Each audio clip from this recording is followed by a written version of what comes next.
kula kulamba jasho mzigo mtaka chepeso ndoka na kibofu. Safari asubuhi mchana jua upo titi? Mwambie. Usifanye puazo kati za bunduki zimekutulia hapo, naomba unisikilize vizuri. Katika nyumba ndugu yako, jirani yako na mpangaji wako. Kwa nini mpangaji wako umemzidishia kodi wakati nyumba haikuhusu ya urithi? Uza ule kopesha ulale njaa. Wakitonya nyumba na wewe unatoka. Nyumba hichi kibanda. Tulia kwanza. Kwanza ukimwangalia mkaka hizo ndevu zake zimesema makasi wao yatumika. Hiyo niache kwanza. Niache nimalize. Na yopo wake kaa ngumi mweusi ko. Yaani ungekuwa handsome kama mimi.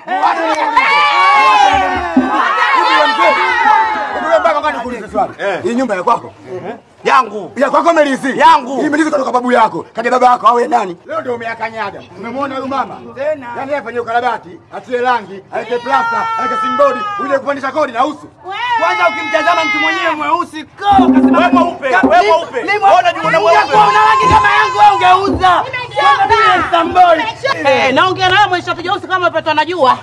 Mwanaume mzee kutoka msibani umeamua kuvaa tu umechishe. Sinaongea na wewe.